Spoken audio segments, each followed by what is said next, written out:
মাদকসহ বিভিন্ন অপরাধ নির্মূলে Geneva camp এলাকায় পুলিশের চেকপোস্ট বাড়ানো হয়েছে। একই সাথে ক্যাম্পে অবৈধভাবে বসবাসরত বাসিন্দাদের সরিয়ে দেওয়ার উদ্যোগ নেওয়া হবে বলে জানানো হয়। রবিবার সকালে মোহাম্মদপুর জেনেভা ক্যাম্পে সিটি কর্পোরেশন কর্তৃপক্ষ ও পুলিশের পরিদর্শন শেষে এমনটি জানানো হয়।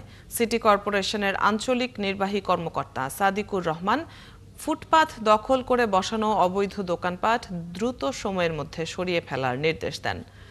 তেজগাঁও জোনের অতিরিক্ত পুলিশ কমিশনার জুয়েল রানা বলেন, বহিরাগতদের কারণে মাদকের আখড়ায় পরিণত হয়েছে জেনেভা ক্যাম্প।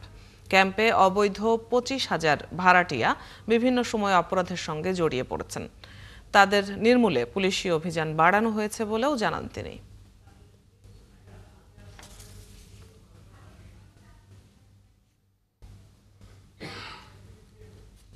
ইনাকে আমরা আবেদন করছি যে যদি আপনাদের মাধ্যমে যদি আমাদের আলফালা মেডিকেলকে যদি ভালো সুস্থভাবে করে এবং সাথে হচ্ছে আমাদের বাচ্চাদের টিকার যে কার্যক্রম চলে, ইপিআই হয় সপ্তাহে, সেটা একদিন করে হয়, প্রতি মঙ্গলবার করে এখানে ইপিআই হয়।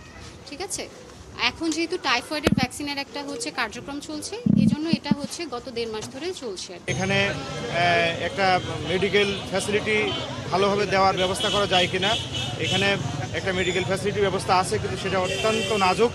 সেটিকে আমরা এটা রিহ্যাবিলিট করে এটা একটা ভালো পর্যায়ে নিয়ে আসা যায় কিনা, ডাক্তার দেওয়া যায় কিনা। এর বাইরে এখানে যারা বহু বাচ্চারা এখন লেখাপড়া করে, সেই লেখাপড়া করার জন্য তাদের আসলে শিক্ষা প্রতিষ্ঠানের অভাব রয়েছে।